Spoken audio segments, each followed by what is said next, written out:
शिवरात्री साजरी करतो यात नवल नाही. हे पूर्वीपासून चालत आलेलं आहे. बघा, आपण शिवपिंडीची पूजा करतो, बरोबर की नाही? शिवपिंडीची पूजा करतो, त्याच्यावरती पाणी टाकतो. मग तुम्ही मला सांगा, आपण त्या शिवपिंडीवरती किती पाणी टाकायला पाहिजे? एक हंडा पाणी टाकायला पाहिजे का? माना हलवा हा नाही. एक हंडा टाकायला पाहिजे का? नाही. एक कळशी टाकायला पाहिजे का? नाही. मग किती टाकायला पाहिजे? एक तांब्या टाकायला पाहिजे का? नाही. बघा, त्या शिवपिंडीवरती किती पाणी टाकायला पाहिजे? फक्त 5 जलधारा पाणी टाकायला पाहिजे. किती? फक्त 5 जलधारा. आणि त्या 5 जलधारा करत असताना एक मंत्र म्हणायचा आहे. म्हणाल ना माझ्या मागे? हा म्हणा माग.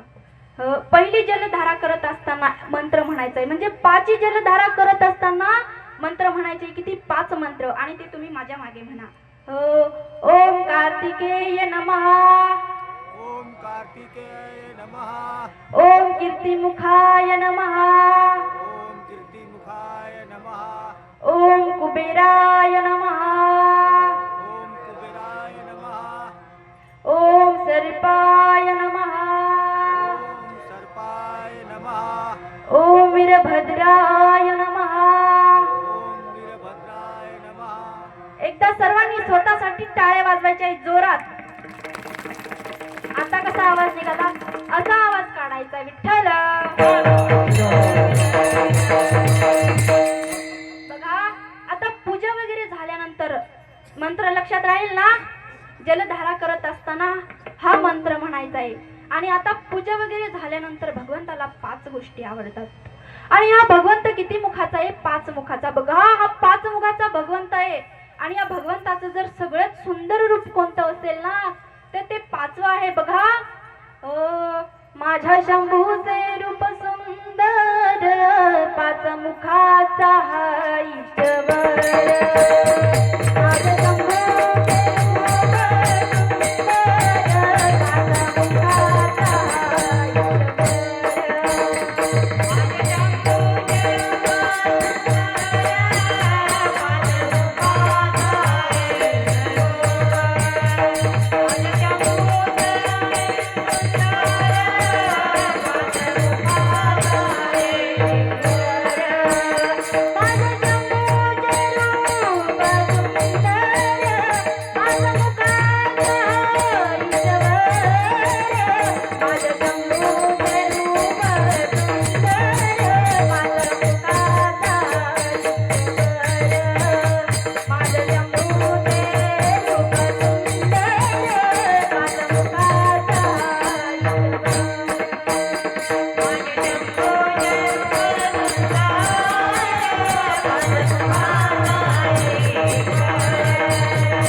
आणि भगवंताचं सगळ्यात सुंदर रूप म्हणजे 5वं पंचमुखी महादेव.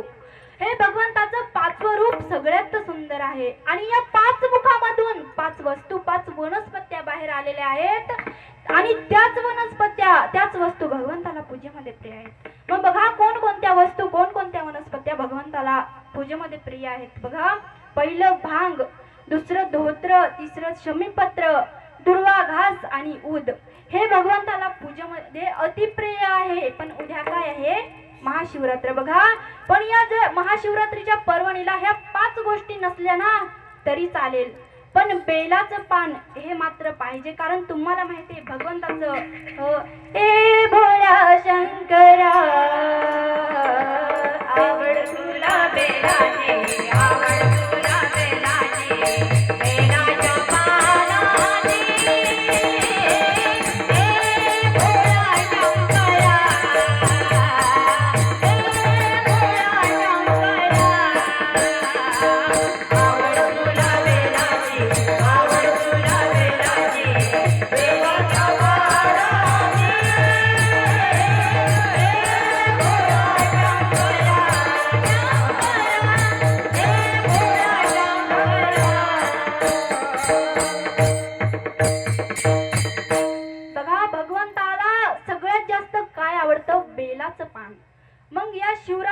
पर्वणीला आपण जर एक बेलाचं पान त्या शिवपिंडीवरती वाहिलं ना तर 3 जन्माचे पाप निघून जातात. त्रिदलमुम गुन्हा कर्म. बघा, एक बेलाचं पान जर आपण त्या शिवपिंडीला वाहिलं तर 3 जन्माचे पाप निघून जातात. म्हणून उद्याच्या पर्वणीला सर्वांनी बेलाचं पाणी या शिवपिंडीला व्हायचंय. विठ्ठल.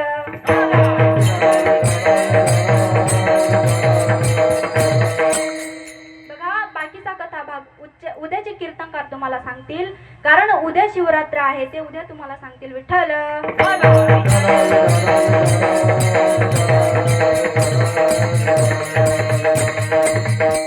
बघा, त्या ठिकाणी अभंग आपण कोणाचा घेतलेला आहे की नाथ महाराजांचा. आणि नाथ महाराज त्या ठिकाणी निष्ठावंत विष्णू भक्त आहेत, वैष्णव आहेत, पण तरी सुद्धा विष्णू भक्त असून वैष्णव असून भगवंताबद्दल आपल्या अंतकरणातली भावना मांडतात. काय म्हणतात अभंगाचा प्रथम चरण. शिव चक्रवर्ती